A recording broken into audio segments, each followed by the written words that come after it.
This is the Mad Alchemist, and I'm going to try and keep this one short. I was thinking today, I was reading, once again, Isaac Asimov, in Numbers, yes, in Occam's Razor, which came up with something else I was working on, and I think a lot of people think about Occam's Razor in the wrong way. Media, movies, and this thing where Occam's Razor is supposed to be, you just take the simplest solution and that's probably right.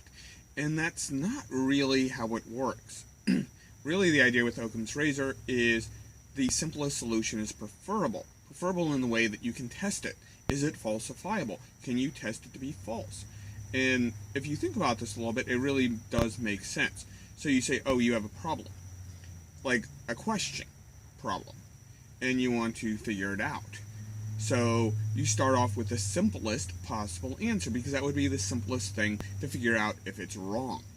So you say, here's a question, a mathematical issue, an architectural issue, whatever the issue is.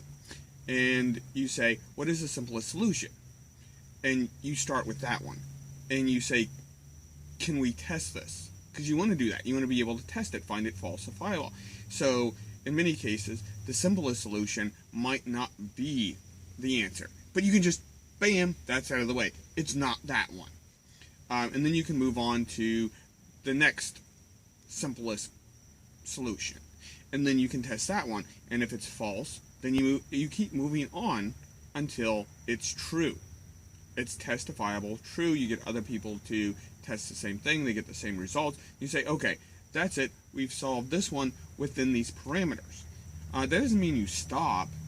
So if new parameters come up, then you test it again.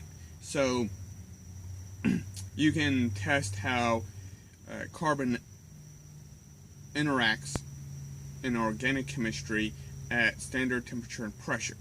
And you keep testing it until you come up with a model, something that will predict. So you keep escalating in complexity, because it would kind of be not useful. It would be counterproductive to start with the most complex thing, the hardest thing to prove wrong, and then work your way down. You're wasting your time.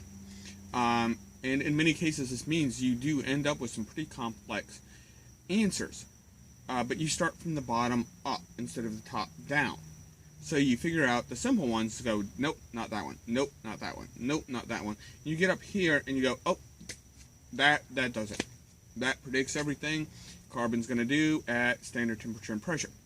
And then, well, a bunch of people are going to say you're wrong, and then you have to defend it. But then later on, maybe you're like, well, what do sodium atoms do at a billionth of a degree sodium? A billionth of a degree Kelvin. I'm sorry. And then the rules don't apply, so you start again. What is the simplest solution? And you test that one. You go, nope, it's not that. Then you go, well, what's the next simplest thing? Oh, not that. And you just keep going up in the complexity until you find, oh, that's it. That models, I know what's going to happen now to a high degree of probability. And that's really how Occam's Razor works. It's not that the simplest solution is the answer. It's you start off with the simplest solution because you can eliminate it. You find the thing that is easiest to eliminate as an answer, and you eliminate that one. And then you go, well, what's the next thing? And then you eliminate that one. I mean, and on rare occasions, and this is why mathematicians love elegant answers, like Euler's number thingy. Because the simplest answer, that's it. It took a lot to get to it, but bam, the simple one is the answer. And I think that's what a lot of mathematicians go for. And I think this is part of what confuses people, is that the simplest answer is not the answer, it's just what you start with. And it's really nice when the simple answer is the answer. Bam, like it, hate it, share it, love it, whatever. Subscribe, that would be cool. The end.